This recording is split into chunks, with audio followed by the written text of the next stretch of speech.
Assalamualaikum warahmatullahi wabarakatuh. Baik, selamat pagi. Kembali lagi dengan saya Fatimah Wirda Hasibuan, guru bimbingan konseling di SMP Negeri 2 Torgamba, Kecamatan Torgamba, Kabupaten Labuhan Batu Selatan. Kali ini saya akan membagikan materi ajar bimbingan konseling dengan bimbingan klasikal dengan topik penggunaan gadget secara smart. Nah, sebelum kita melanjutkan kepada yang lebih mendalam, yaitu tips penggunaan gadget secara smart itu, alangkah baiknya kita mengerti apa itu gadget. Nah, gadget itu adalah merupakan alat telekomunikasi elektronik dua arah yang bisa dibawa kemana-mana dan memiliki kemampuan untuk mengirimkan pesan berupa suara.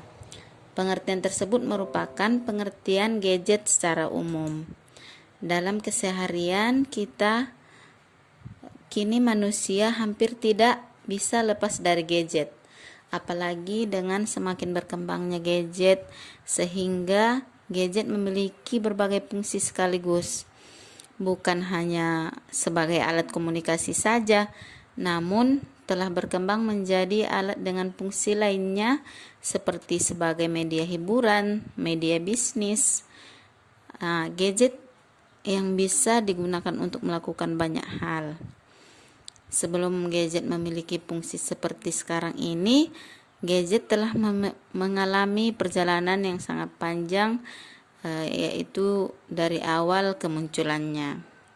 Nah, adapun dampak negatif penggunaan gadget ini adalah karena banyak terjadi dan dilihat ya di masyarakat ataupun di lingkungan sekolah, gara-gara gadget banyak sekali dampak negatif yang muncul. Nah, di sini ada beberapa. Yang pertama adalah menurunkan minat baca. Menurut data majalah Komputer Aktif nomor 50 Maret 2003, berdasarkan survei Simon Mobile Lifestyle 3 menyebutkan bahwa 60% remaja usia 15-19 tahun dan pasca remaja lebih senang mengirim dan membaca SMS atau chat daripada membaca buku, majalah, ataupun koran. Bahkan menurut data Kompas 4 April 2003 yang melakukan street polling yang dilakukan pada 100 remaja SMA di Jakarta, Bogor, Bandung, dan Semarang, menunjukkan bahwa 51% mereka mengirim SMS atau chat 11-20 kali, 35% 2-10 kali, dan 14% lebih dari 20 kali dalam sehari. Menurut data dari penelitian survei Simon Mobile Phone, 58% orang Indonesia lebih memilih mengirim SMS atau chat daripada membaca buku. Nurdin, Sistem Komunikasi Indonesia 191 sampai 192 2005. Nah, dari penelitian ini sudah jelas terlihat ya bahwa dampak negatif itu bagi siswa ataupun mahasiswa sangat berdampak negatif, yaitu menurunkan minat baca. Dan dampak yang kedua adalah meningkatkan beban biaya hidup. Ini sudah pasti. Nah, sebesar 73% pengguna HP atau gadget mengeluarkan biaya untuk membeli voucher per bulannya sekitar 100 sampai 200 ribu. 9% antara 201 sampai 300 ribu dan 8% lebih dari 300 ribu per bulan. Data ini diambil dari Kompas 4 April pada tahun 2003. Dan yang ketiga adalah peluang praktik bisnis ilegal. Chat ataupun SMS minta dikirimkan pulsa, SMS minta ditolong yang ternyata perampok, minta transfer uang, penawaran produk tertentu padahal pelaku pemerasan, undian berhadiah yang meminta korban untuk mengirim sejumlah uang kepada pelaku, chatting dengan selebritis, game online, dan penculikan. Ini sudah sangat banyak sekali ya kita temukan, bahkan pada kita sendiri, seperti SMS minta dikirimkan pulsa ataupun undian berhadiah, sangat banyak sekali. Yang keempat adalah kerugian sosial.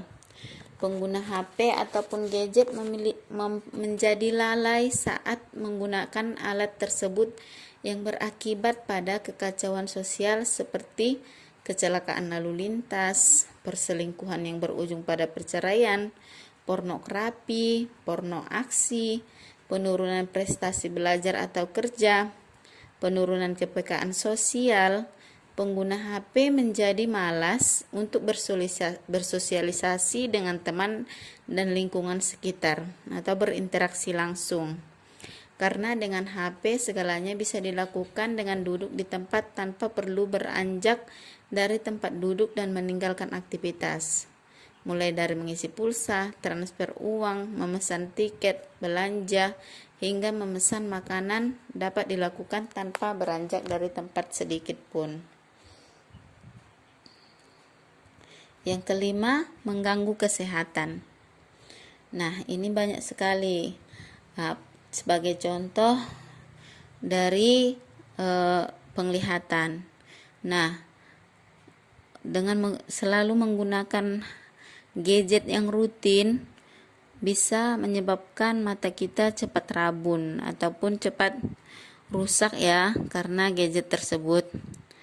Nah, di sini ada tips penggunaan gadget secara smart yang akan saya bagikan, yaitu yang pertama, gunakan aplikasi yang menunjang aktivitasmu. Dalam layanan Play Store yang ada pada gadget kita, terdapat banyak sekali aplikasi menarik yang ditawarkan, mulai dari aplikasi media sosial, fotografi, hingga aplikasi penunjang performa smartphone. Dari banyaknya aplikasi yang ditawarkan tersebut, kita harus pandai memilih mana saja yang sebenarnya kita butuhkan. Ini bertujuan untuk memaksimalkan pemanfaatan dari smartphone tersebut. Dan yang kedua adalah hapus aplikasi yang tidak terlalu penting. Banyaknya aplikasi yang menarik yang ditawarkan seperti yang saya sebutkan tadi, terkadang membuat pengguna gadget asal mengunduh aplikasi. Padahal terlalu banyak aplikasi dapat mengakibatkan performa smartphone menjadi lelet. Ya, jadi hapus aplikasi yang tidak terlalu penting. Yang ketiga, gunakan ketika kamu membutuhkan saja. Banyak sekali orang menggunakan smartphone-nya ketika berkendara. Ini sangat tidak aman bagi keselamatan pengguna kendaraan di jalan. Selain itu, ketika berkumpul bersama kawan, ada-ada saja yang masih terfokus pada gadgetnya. Sebagai pengguna gadget yang smart, seharusnya kamu tahu kapan harus menggunakan alat itu dan kapan harus meninggalkannya sejenak untuk sesuatu yang lebih penting. Nah, yang keempat ini memanfaatkan pada waktu senggang. Jadi, ketika menunggu kereta datang atau kamu tidak membawa buku bacaan apapun, kamu bisa memanfaatkan gadgetmu untuk browsing informasi-informasi menarik lewat aplikasi browser. Daripada hanya untuk update sesuatu yang tidak penting di media sosial, lebih baik gunakan gadgetmu untuk update berita terbaru sehingga wawasanmu bertambah. Yang kelima, gunakan untuk berbagi. Berbagi bisa sangat mudah ketika kamu notice terhadap hal-hal kecil di sekitarmu. Ketika menemukan informasi menarik, kamu bisa membagikannya dengan kawan-kawan melalui aplikasi media sosial di gadgetmu. Jadi, selain menjadi pengguna gadget yang bijak, kamu juga bisa menjadi pengguna media sosial yang bijak. Nah, yang keenam, tinggalkan gadget sebelum tidur. Nah, ini salah satu sebab mengapa manusia sulit tidur adalah gadget. Dengan adanya gadget, manusia cenderung untuk selalu mengecek apa yang ada di sana. Padahal waktu sebelum tidur itu seharusnya dimanfaatkan untuk membuat tubuh dan pikiran rileks tanpa gangguan apapun.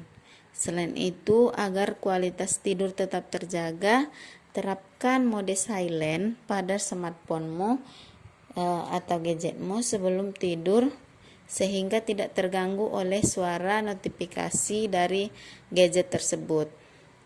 Yang ketujuh, ingatlah bahwa gadget itu hanya alat.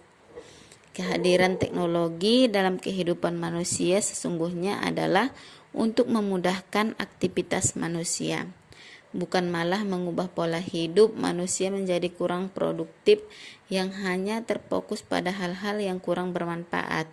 Tidak jarang orang menggunakan gadgetnya secara berlebihan dan seolah tidak tahu atau tidak mau terlepas darinya.